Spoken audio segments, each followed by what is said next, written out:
All right, welcome back today to Disaster Podcaster. This is episode 22. What's up, Toby? What's up, buddy?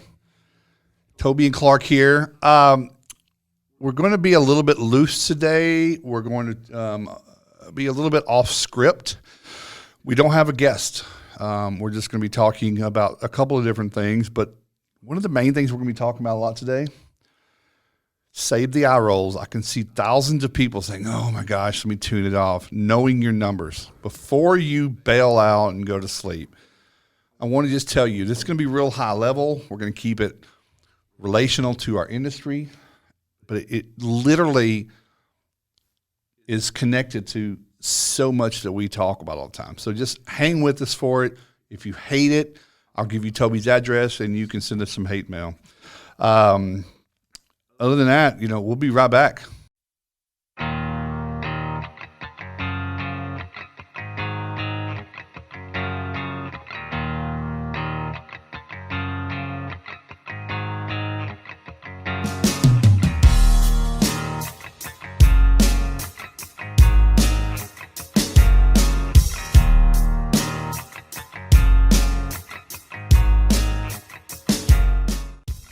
Cool. Welcome back. Before we get started, I want to give a big shout out to our sponsor of the podcast for Disaster Podcaster. It's Kahi, K-A-H-I, Kahi.io is where you can go and find them. There'll be a link in the description and a URL here on the screen. Kahi is a really cool and intuitive asset management tool for your fleet and your equipment and other things. So it has a little bit of AI, artificial intelligence. It's doing some really cool things.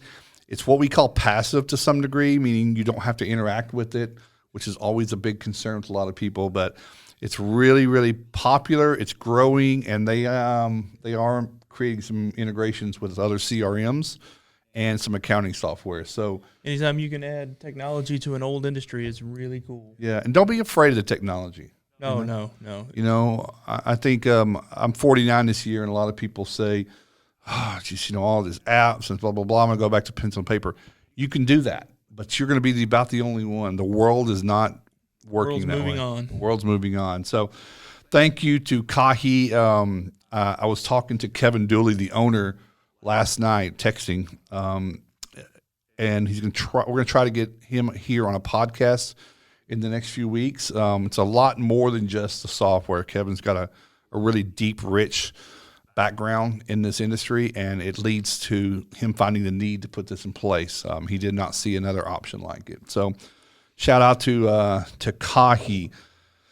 All right, so no guests today, just the two of us. But speaking of guests, I wanted to just give a big shout out to last week's podcast, which was episode 21 with REITs. So much fun, wasn't it? I mean, anytime you have dart guns or Nerf guns on a podcast, it's always a good time. Spoiler alert, there are Nerf guns. But, that team is fun, and it was really gracious of them. They were all in different places, or most of them were in different places.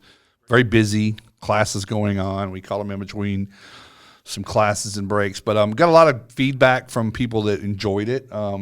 Lots of downloads for that. I mean, REITs has a big following and a big group, and a lot of questions. I sent those straight over to Rebecca. A lot of people asking about REITs TV, which was a really big spotlight of it. And so Rebecca, and then Meredith trying to, we've got final end of the year classes to fill up, some virtual, some in person. And she mentioned that she still had capacity for that. So if you haven't heard it, go back to episode 21. We'll put the link back down here again. It was a really good one. Over the last, probably since I've known you, but the last seems like 2 or 3 weeks, you have been recommending a book a lot to people. The Power of Who. Incredible book. Tell us about it. Tell us why you're recommending it and what context that is. Well, everybody's always wanting leads, right? Everybody wants to pay for leads. They're looking at Home Advisor. They're looking at the next TPA or program or whatever. Mm-hmm. And, you can pay for those. You can get on those services, but they're really expensive. Yeah. And they're short-term. They're very transactional. I tell people, halfway jokingly but serious, I built my company on cups of coffee. Well, it's a slow burn, right? It takes a while to get to where to where you want to be, but it's a more stable foundation. And that all comes from the book, The Power of Who. If you think of yourself on a dartboard, the illustration is in the book. You're on the bullseye. Every ring represents a relationship. The numbers on the dartboard is where your money is. So you have to go through sometimes 3 or 4 relationships deep before you get to where your clients are. So it just talks about the whole idea of relationship marketing, I guess you could call it. But I just found it to be a tremendous asset to me in my business when I was running my service business. And it made for some really good and long-term clients. Yeah. And I think when you're using that type of relationship building, not only are there clients, but they're the kind of clients that support your brand. Yeah, and that's an interesting point, that a lot of Chuck in the truck or Stan in the van, or guys that are, or gals that are running a business and they're just thinking about trying to make that next dollar. Sometimes you get so hungry that you'll do just about anything for a buck. But if you can find the clients that you enjoy working with the most, number one, you've got to identify them, right? But then you've got to be able to find them. It just makes your whole business ownership and entrepreneurial journey that much better, because you're not working with people that are always asking for a discount, or, they don't value you. They don't value your business or your brand. Yeah. They just want the next best deal. They're always going to be bottom feeders. But if you can develop a relationship with people, and then they refer you to their inner circles, right? That's when the multiplication starts to happen, and that is the power of who. Yeah. I'll stop right here and say our business here, Restoration Advisors, is built on this. We don't run any ads. We don't have any. We may have a little bit of SEO. We do content marketing, which I think is that's just branding. But I know that we both try our best to make the people that pay us super successful. Well, they get social credit for recommending that to other people. If they have friends in their circle that are struggling with something, there's some reciprocal value for them to say, well, I'm going to help them get out of it because that makes me feel good to help other people, and I have the answer to that, whether it's this or a plumber or electrician or something like that. And you said a word right there, reciprocal. Yeah. The power of who is reciprocal. Yeah. You can work with anyone, but ultimately you want to work with those. If you send them business, they're going to also send you business, and it's a reciprocal relationship. Now, you're going to have friends, right, that aren't necessarily going to, you have to just understand a business relationship and focus and hone in on those who are reciprocal. I think when I hear you talk about it, the reminder to most people, and there's maybe a lot of people listening, watching, that they say, well, I do that pretty well. But I think what people forget is enough people. Most people know enough people to sustain your business, at least to get off the ground for a while. Absolutely. Yeah. And the more you, like I said, this is a snowball thing. This is a slow burn thing.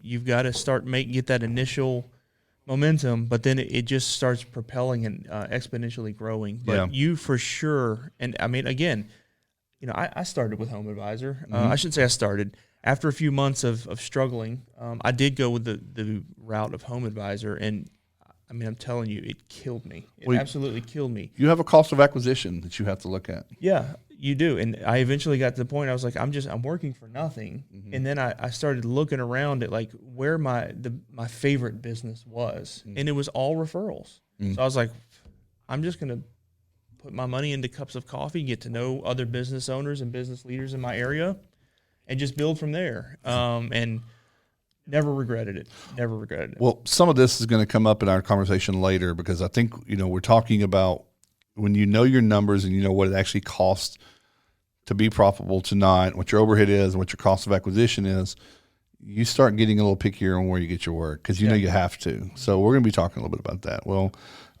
pick up The Power of Who. We'll have the link in the description. Yep. Power of Who, good book. My turn. I'm listening to. I go back and forth between Audible. Depends on who it is, but I'm listening to the Audible the day it came out of Dave Grohl, his memoir. Dave Grohl was the drummer for Nirvana and now is the drummer and lead singer and founder and frontman for Foo Fighters. This book it's long. It's like 11 hours. It's really big. But this guy from D.C., he grew up in Springfield. His story, if you only know Dave Grohl now, maybe you'll say, hey, I like Blake Shelton. I don't like listening to rock. Great. Blake probably has probably a good book in him that he should write too.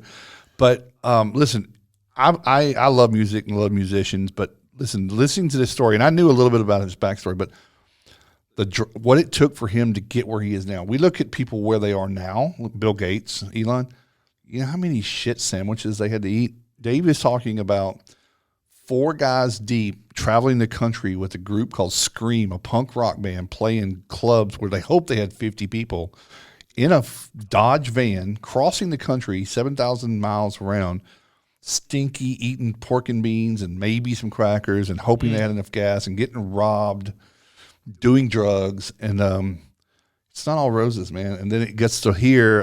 But, you know, my thing I'm taking away, and I'm probably 20% into the book. If you like music, if you don't, listen to it. He's freaking grateful. I mean, the guy, and he's super smart. He's super smart, but he's super grateful that I can sit if I want to and think about all of the really, really hard days. But my gosh, I'm just thinking about the great days. And he's got some daughters now, and they ask him about Kurt Cobain. His daughters are saying, what was it like to know Kurt? We don't know much about him. And he says it's real sensitive topic to talk about. So I'm enjoying that book a whole lot. So if that's up your alley, I can find any book I read, I can find a way it can enrich my life. And I mean, books are education, your life or your business. And if you aren't looking, if you're just doing it to pass the time, there's easier ways. You can listen to podcasts, you'll learn something, but you got to really take stuff away from it to make that a memorable experience. So make application. Yeah. Let us know what you're reading. Toby and I are always trying to improve our library of what we've read. Again, I probably have about 8 or 9 deep. I've got the runways full, you know. Yeah, I do. I had to take a break from books. I did podcasts. I like crime documentaries and stuff. Yeah, so I took a break from books and did some podcasts for a while, but I'm getting the itch to go back to the Audible. I've never listened to a podcast besides, I don't even listen to ours. Wow. Yeah. That's incredible. There's some good ones out there. You know, when Laney told me, he said, I'm going to be, you know, Laney was what, two episodes ago, Chris Laney? I'm going to be on your podcast, but I don't know how to find it. Tell us what you're reading. I will add that because we do get asked a lot, but from peers, but also from clients, what book can you recommend for my project manager, for time management, or for relationships, or something like that? Yeah. I am working with our developer to put a page on our website of a master class of what we think are good books, and we will take recommendations for people, add them to that. We'll drop the Amazon link in there. People can order it. I just think, you know, just enriching. I think a lot of people a lot of entrepreneurs love to learn from that. So really cool. But let us know what you're reading. Let us know what we don't know, because it'll go on the list, and hopefully we'll get to it. We'll get to it one day. And we'll get to it one day. Let's shift gears for a second. Has it been a week ago we had a webinar? Yeah, it's been right about a week. Wednesday last week, maybe Tuesday week. We had a webinar with about 22 to 24 people. We did not record it. I wish we had. It was kind of set up to be more of a private issue. Yeah. But I think that it was so strong, and what it was about, and it came from probably both of us. We get a lot of clients and see a lot of posts. Relationships with referral partners, it's specifically agents and maybe some adjusters that still will refer you work if they can. Mm-hmm. Relationships with these parties taking into account the friction that is currently there with the pricing of work that we do. It's increasingly getting tougher. Obviously, we're talking about Xactimate mostly. Yeah. But however you estimate your work, there's just so many myths and misconceptions and lack of education. And I think that's what we took away from this thing. There were a couple of adjusters on there. Yeah. They actually had some really interesting They feedback. did. Yeah. Some ex-adjusters. One was a 25-year veteran of a very large insurance company. And he just basically said, guys, it's easy to get real mad at these folks, but they're just doing their job. But there's a lack of education. They don't know how to run a business. Right. They don't know what your cost is, and they don't know that you can no longer get techs at $16 an hour. They're wanting 22. But the software that you're using or whatever methodology you're using without explanation is not supporting that jump. So I just wanted to shout out. We had a lot of people call us after that call. It's probably something we'll do around that again. Maybe. Yeah, we should, and I think we should record it because I think there was a lot of interest and people couldn't necessarily make it. So. A lot of pain though. A lot of and it's still come up. A lot of people that were on there said, "I hear you loud and clear. It all makes sense. It's nothing we didn't really already know, but they're still our referral partners, and if we don't have work from them, who do we get it from?" And again, I think this is a good conversation today. Power of who? The power of who? I mean, you like I said, you can get referrals from anyone. Yeah. But find the referrals, and we'll talk about the cost of acquisition. Mm-hmm. But go find the referrals that are cheaper cost of acquisition, and they're going to give you a better ROI. This pen's expensive, and it costs a lot to make, and I'm sure they mark it up. If the manufacturer or retailers or distributors of this, they have to find the audience that wants to pay that. Just because people want it for less doesn't mean they sell it to them for less. They're going to keep finding, and they're going to advertise it, and they're going to market it and brand it, and they're going to find a following. I'm a raving fan of this brand. So are you. I will buy this pen, and if they come out with something different, I'll probably buy that pen. And that's what you're talking about earlier. But you have to they had to go find the market that was willing to purchase. What would happen if they sold this pen for 10 and 10 over cost? They wouldn't. They're done. They're done. Yeah, they're done. You can't stay open. Now, I'm sure they had conversations at their conference table saying, We've got to sell some cheap to get the good. Listen, Walmart has made a living off of that. You can sell at Walmart, but they're going to cut your prices 30%. You're going to think I've watched a lot of, I know people personally that have gone broke trying to sell to Walmart because they will tease you in with volume, but without profit. It's a race to the bottom. It's a race to the bottom. So that webinar was really good. I just wanted to bring that back up. So, Toby, we were talking about books. What book are we going to talk about today? We're going to talk about Markup and Profit, and we will have a link in the description. Hold it up one more time. I'd never seen it before you showed it to me, but this is incredible. I started thumbing through here thinking, geez, I wish I had this when I was running my business.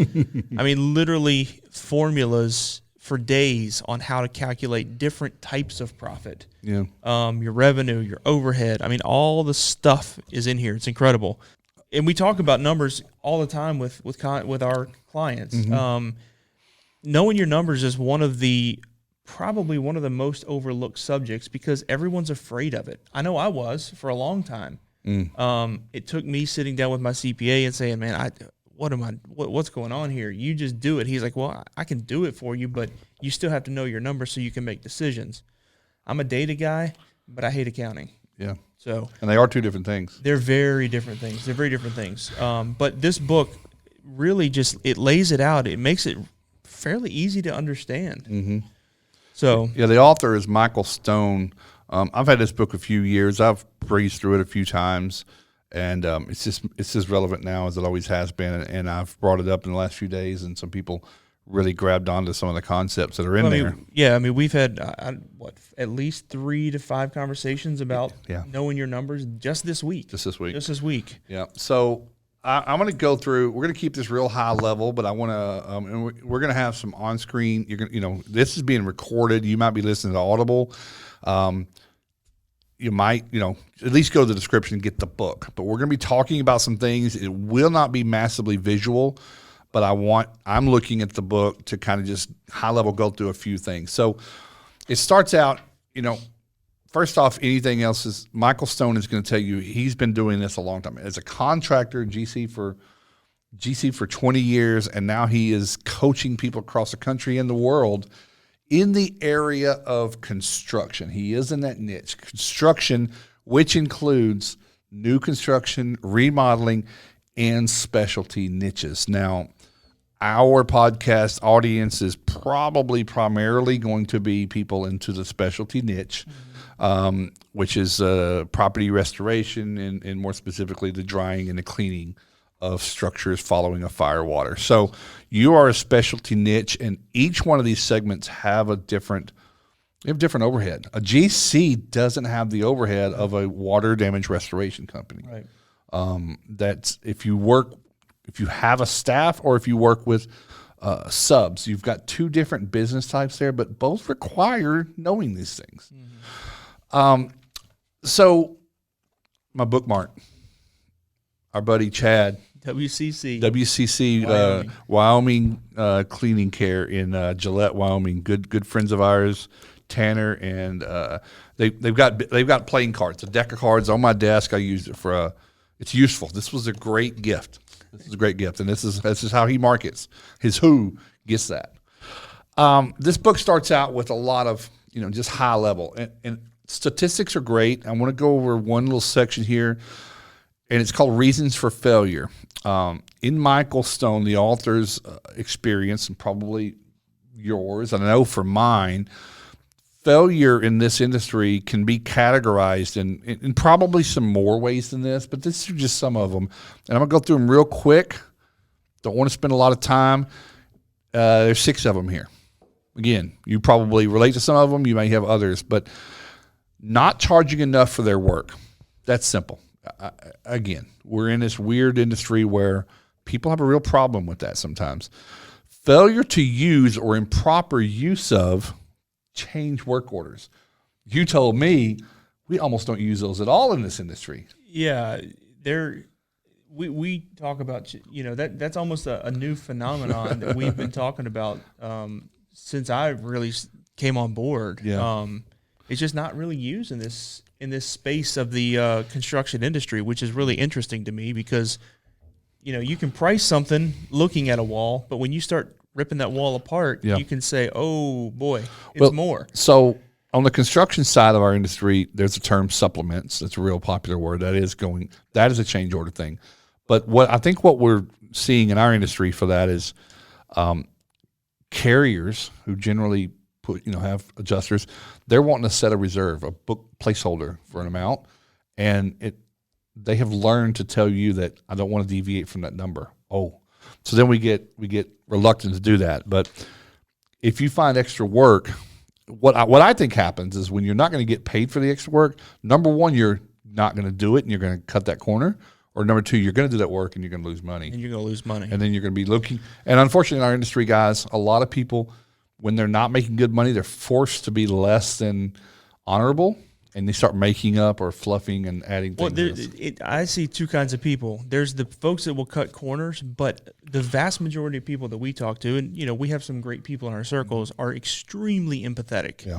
I mean, off the charts empathetic. So if you have off the charts empathy and you're trying to run a business, you're going to end up doing the work, hoping that insurance will pay you, and if they don't, then you've done the work because you're so empathetic that you're willing to go out of your way to help your client and burn your pocket at the same time. Well, this also goes back to what we were talking about just a few minutes ago.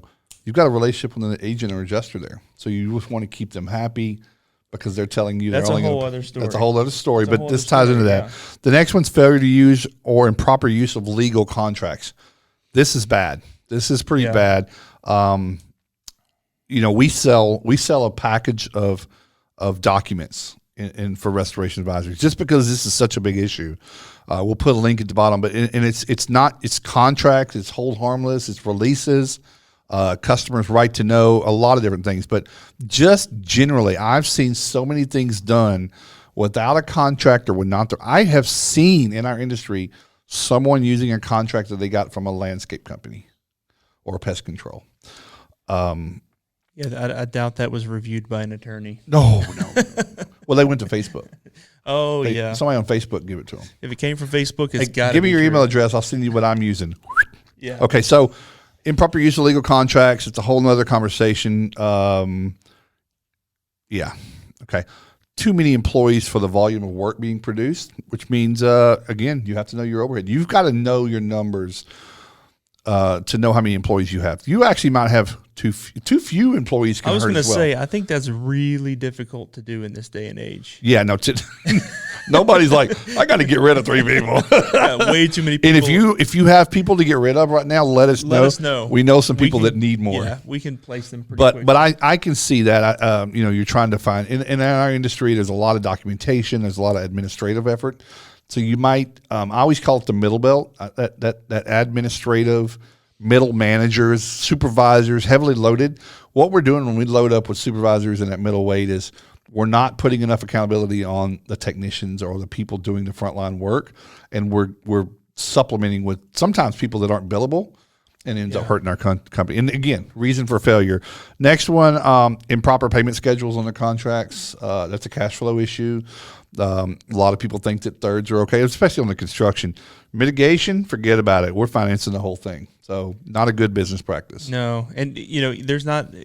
You've heard me say it this way, but there's not a lot of times in the contracts that we look at. There's not enough pain from a late fee perspective for anyone to even be concerned about it. Or Now, there may be some limitations on a state level, and again, that's why you would need to get your attorney involved. But you need to make it as painful as possible so that they're encouraged heavily to pay on time. I think, yes. So you've got to set the expectation with the customer. A good friend of mine, Jerry Edel, you've heard me say this before. He says any business transaction you go into, your first 2 questions are who's going to pay me and when. Based on that conversation, it's how we move forward. Yeah. If it's I don't know on either one of those, we might slow down a little bit. Let's pump the brakes a little bit.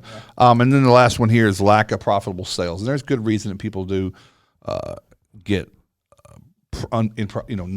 not good sale. And they get work, revenue versus profit.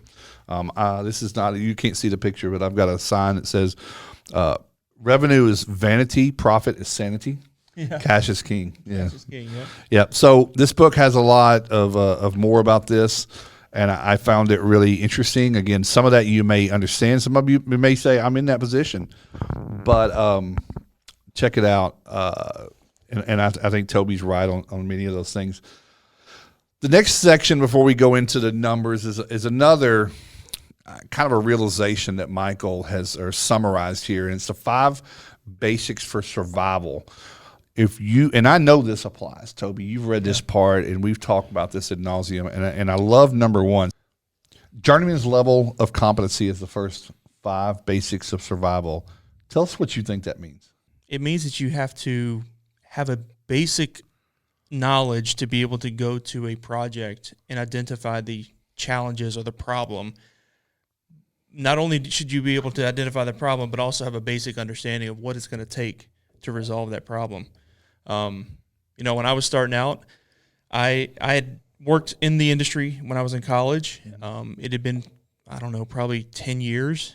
And then I had the opportunity to start my own business. So I had enough to get started, but for the sake of my clients, I went ahead and got some outside education to brush up on my skills and my knowledge. Yeah. Our trade that we're speaking to and here, our trade is it's a specialty. So if I wanted to open a cell phone repair store or a cell phone sales store, I could probably open that up and do it and figure that out without it costing me hundreds of thousands of dollars. It's kind of it. You wouldn't become a doctor without the training, right? You can't become a plumber. And some of these are regulatory things. Our industry, unfortunately, is not. I wish it was required to have a journeyman's level. And what this means is you've done this thing for, and it's an arbitrary number. I think the book says 6 to 8 solid years.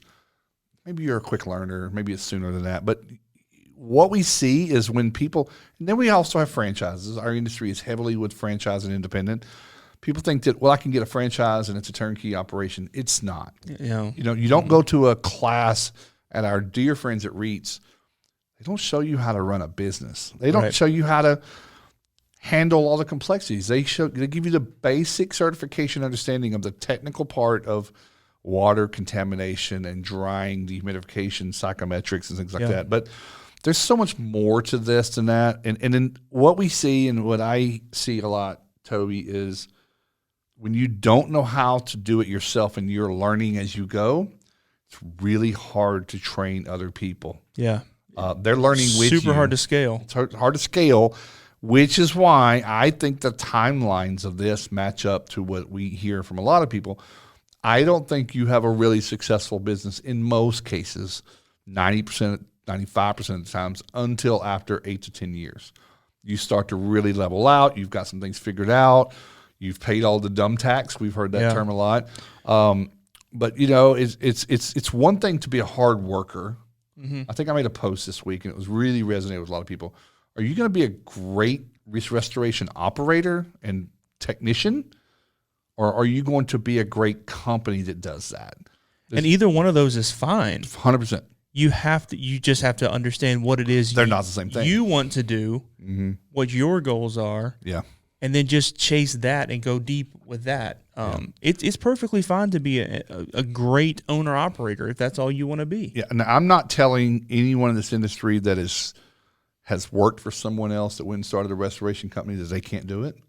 Number one, if you're doing a bad job, we're going to call you out. Everybody, our industry will look out for that, because not only is it the competency issue, but there's also a health hazard of this. If you do our industry wrong, if you don't know what you're doing, you actually make people sick. You can make people sick. You can hurt your employees, safety issues. But I'm not saying you're going to be a failure. I'm just going to say you're going to struggle. And this is what this is. These are the 5 basics for survival. Don't sell your company. Go back and work for somebody for 8 years. You can get through this, but don't keep opening more. Don't chase hurricanes in your second year of business. Yeah. Okay. Second one, an understanding of the sales process. I'm not in sales. What's the first line? First line says, remember, nothing happens until somebody sells something at a profit. Everybody's in sales. Everybody's in sales. And, you know, what's interesting is when I was in corporate, before I had my own business, there's 2 things I said I would never be: a business owner and a salesperson. Yeah. Never was going to be those. Ironically, those are the 2 things. Obviously, to be a business owner, you have to be in sales, right? But there's nothing I enjoy more than building and see, I look at sales different.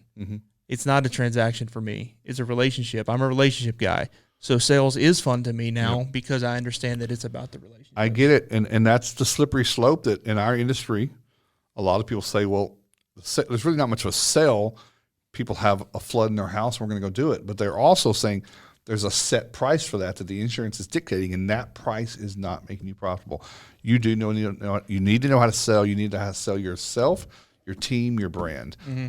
Zig Ziglar here, it says selling is the highest paying hard work and the lowest paying easy work. So I thought that was pretty good. Third one, a commitment to education. So important. Yeah. Especially in this industry where, like we just said, not doing it right can make people sick or worse. Yeah. Incredibly important. But not just on the technical side, there has to be a commitment to education on the business side, because right now, you could say we're still in the middle of a pandemic.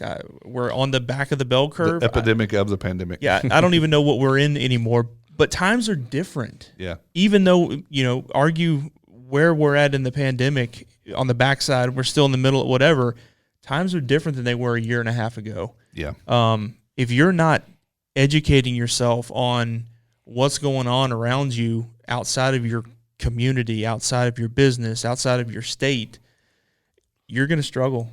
You're going to struggle. Well, I think so. Inside the technical part of our industry, the restoration drying industry cleaning issue is young in the real. We might be into our second generation of it, a little bit into the second, maybe a third. It came from carpet cleaning, but there's there are still new education, new processes, new things. Our S500 changes, our standards change. So there's that, but there's also, take the technical out of it, take all that out. The consumer, you have to get your education is not just read how to dry, read how to clean. You've got to understand marketing, because the consumer shops differently now. Yeah.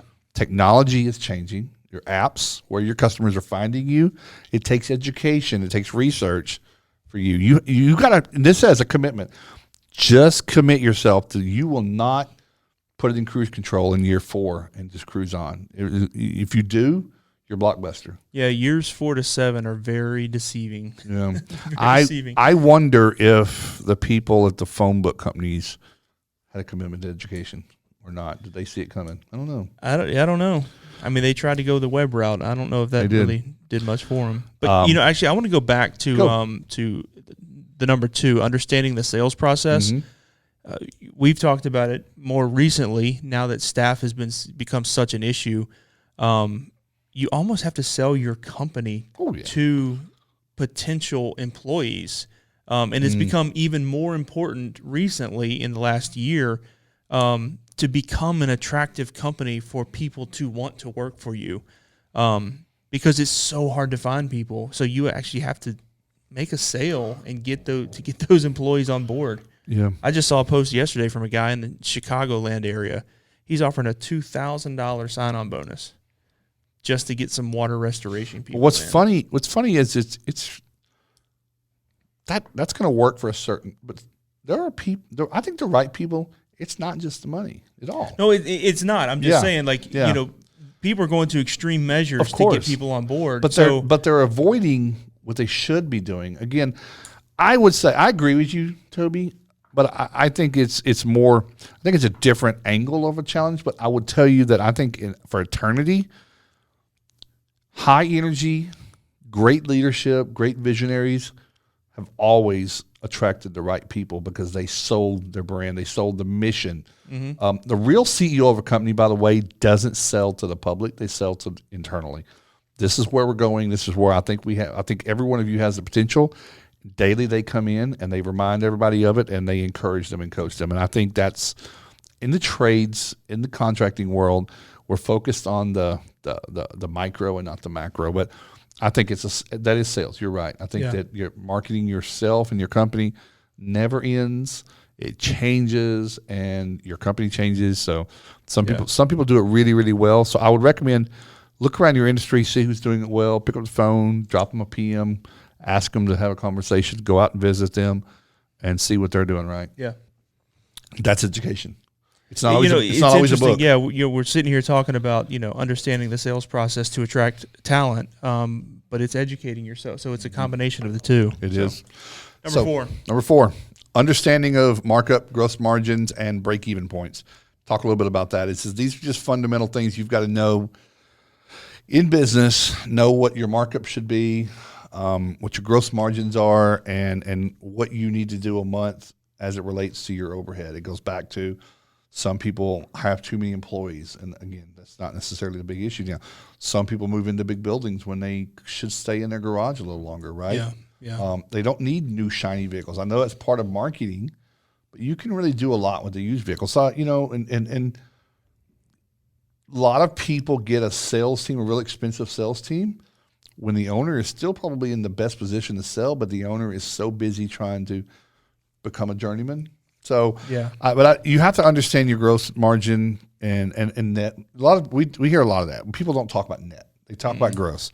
I got 70% net margins. I got 80% net margin. If you got 80% net margins on a restoration job, I tell everybody all the time, you're leaving something out. You're not. You're cutting. Your work is not that good to do. Really, I think everything is different. I'm not stating what you should be, but if someone says, "Hey," what's a good gross margin for drying and mitigation? I think it's a little different because drying is a lot of equipment, but don't discount your equipment. There is a cost to that. Yeah. But I think you're at 65%, maybe 60%. And then you've got your overhead. And, I would tell you a high level overhead, unsafe is 30%.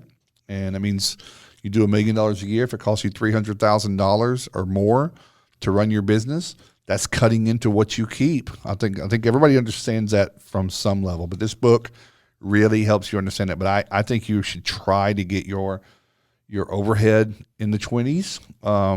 You have other, conditions. You have places, regional areas are more expensive. You have a franchise of royalties. Yeah, royalties. And, you can't change some things. Your overhead is going to be what it is. You have to operate. People need to make good money. You have to send people to training. Toby, how do you compensate for that? You raise your prices. Yeah. It's the only thing you can do. You have to be okay saying, for me to operate the company the way I have it structured, the way we're built, to offer the service that we want to service, it requires me to charge this much. And that's a hard thing for a lot of people to do. Yeah. So that was number 4. What's number 5 here? A ready and willingness to work hard. Mm-hmm. And sometimes hard work is not just physical; it's mental too. Yeah. In this industry, it may be in the middle of the night after a long day. Yeah. You did not pick a passive income industry. This is not passive. This is not real estate development. This is not an online business. I mean, listen, we run an online business to some degree. Yeah. It's a lot of work. It's a lot of work. I think that you have to prepare yourself that you're not going to get rich doing this the right way. Mm-hmm. You'll have some fortune. The more you know, the better you'll do. But I think you've got to plan for the first couple of years to be ready for 60-hour weeks. Yeah. And even once you get past that, I mean, we have a good client, doing really well. Mm-hmm. But this week was hit with some pretty hard stuff. He was. And even with some success, you're still going to have to work hard. Yeah. It's a different kind of work hard, mm-hmm. very stressful. It is. But it's not a passive income stream here. You got to be ready for that, because the day you take your foot off the pedal, the day you check out, is when it creeps up on you. Yeah.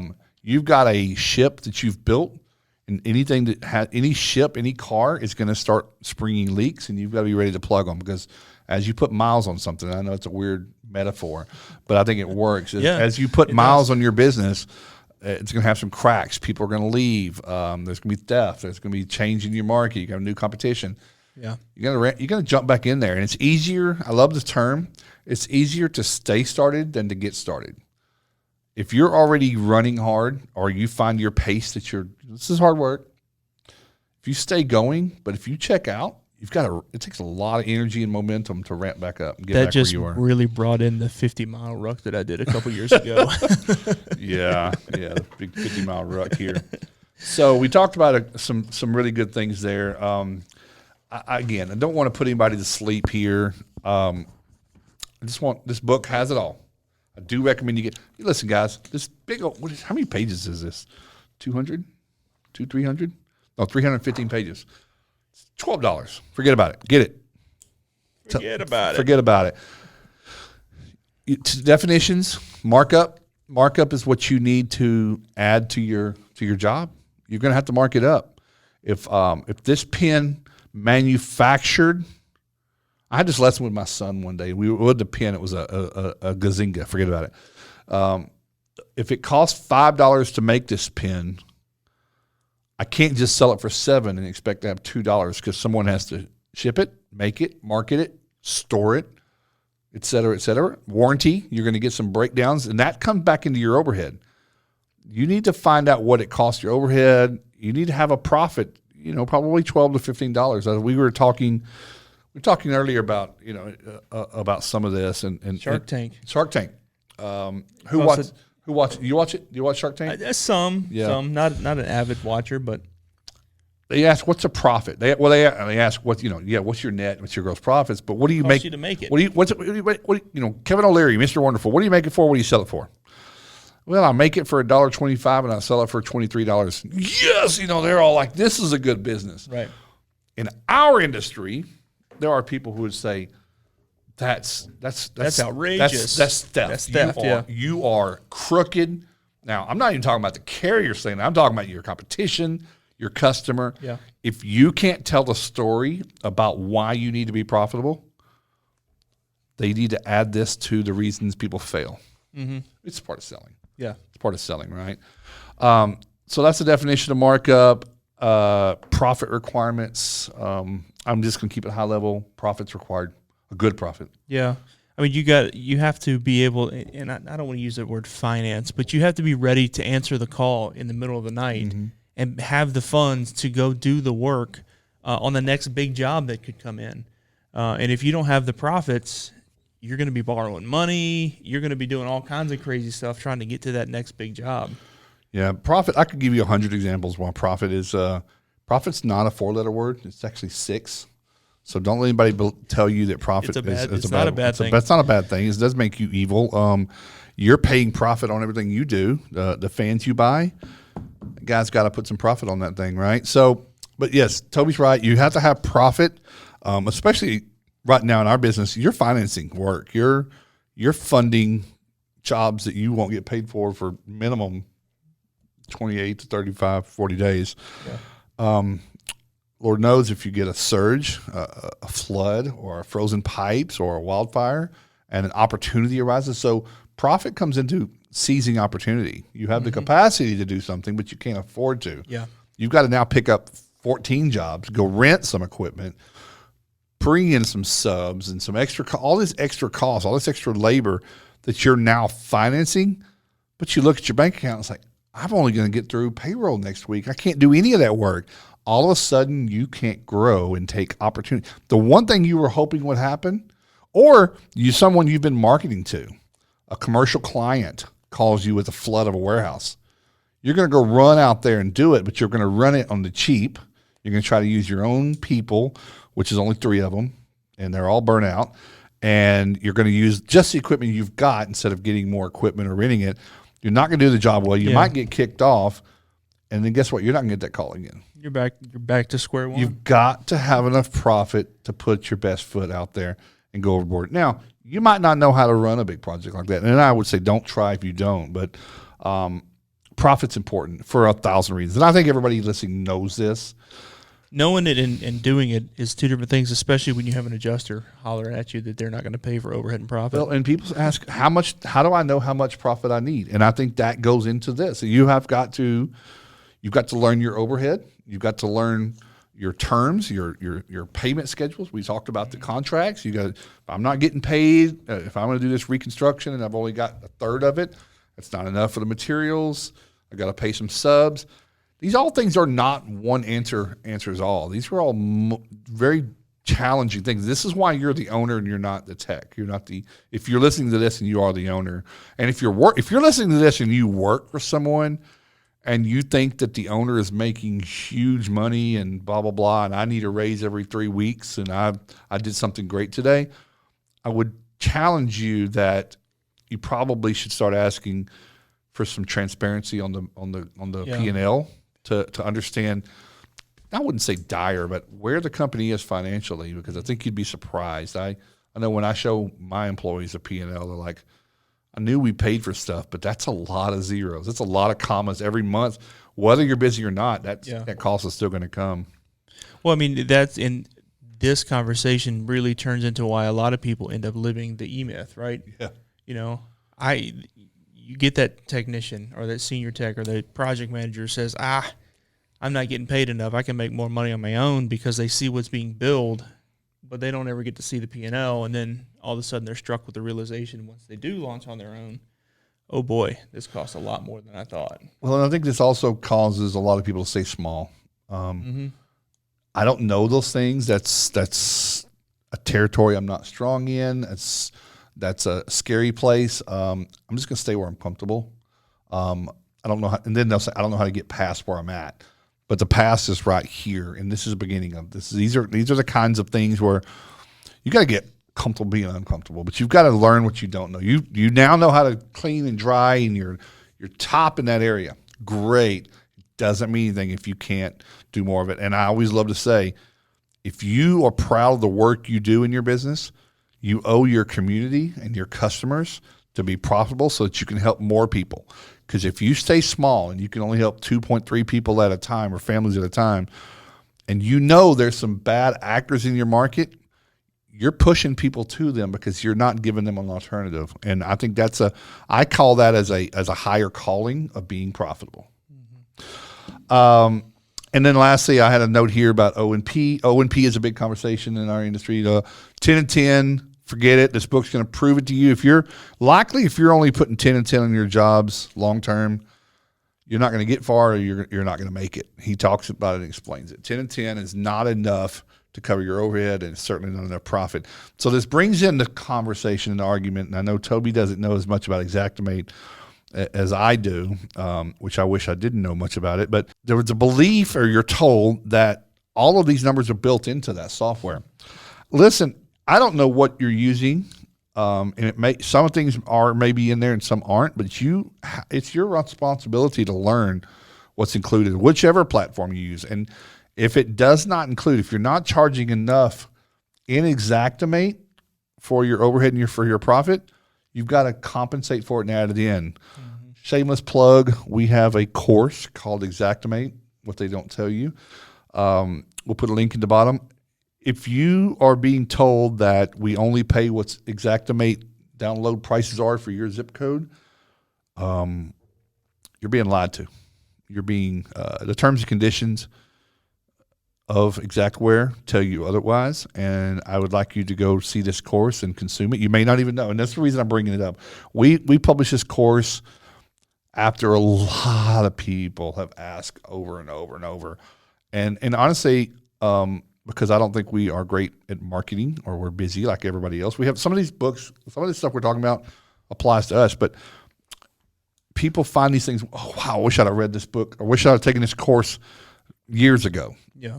It's just, we have so much going on. But if you're listening to this, pick up the course. It's real simple. It's less than an hour. There's a lot of downloadable documents there, things like that. So, but you've got to put your profit in there. I don't care if you add it on with 10 to 10. I don't care if you bake it into your pricing. You've got to cover it. So figure that out. I really love this industry, and I like to watch people succeed, but it's education. Can't succeed without overhead being covered in profit. Cannot.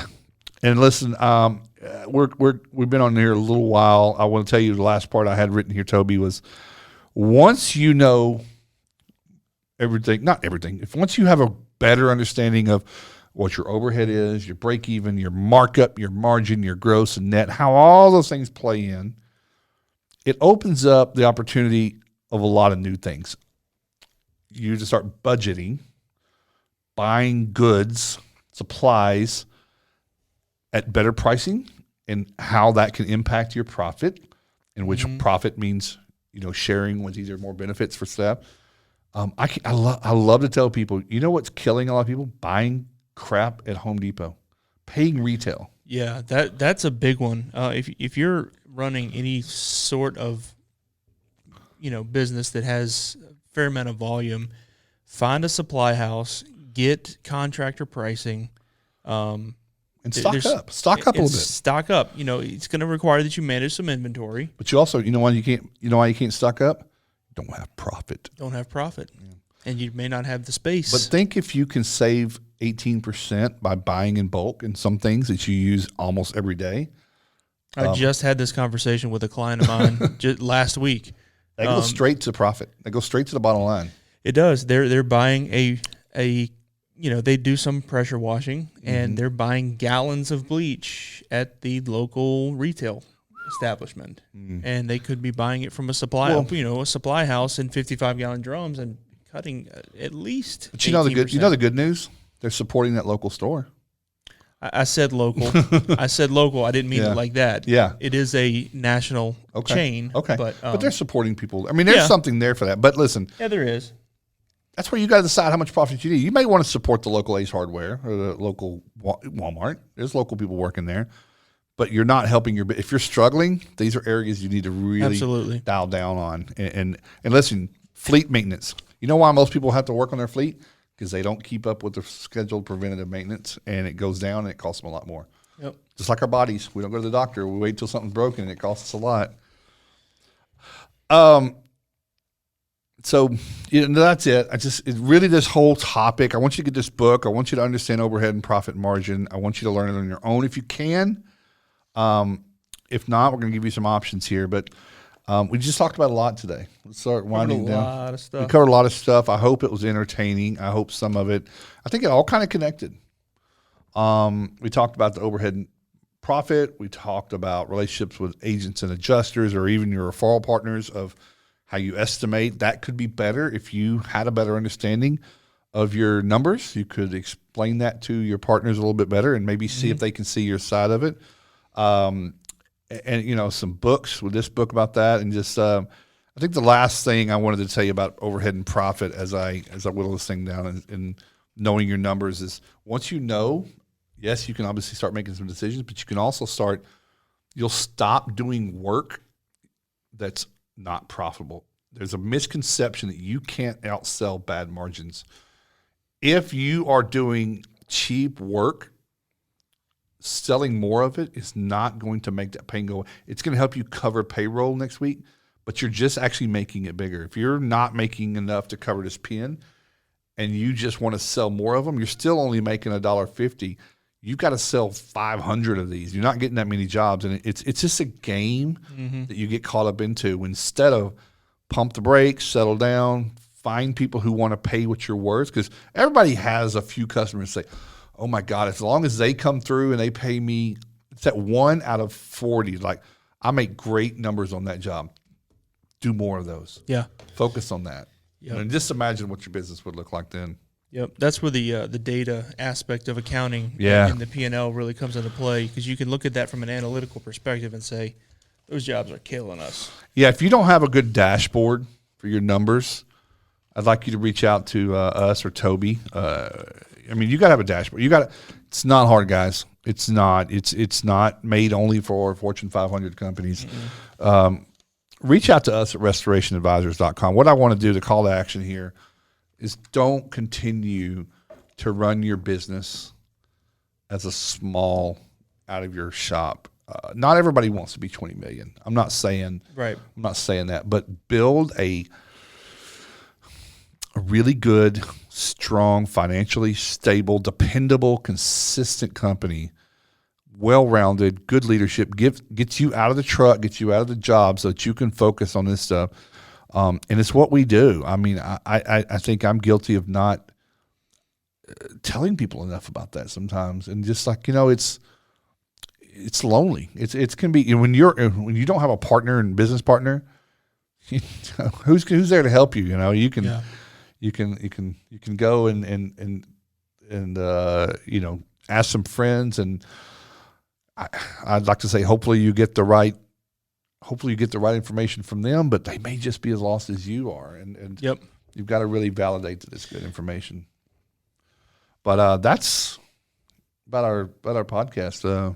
That's it. I think for you, episode 22 in the books. In the books. And we will see you on the next one. Thanks.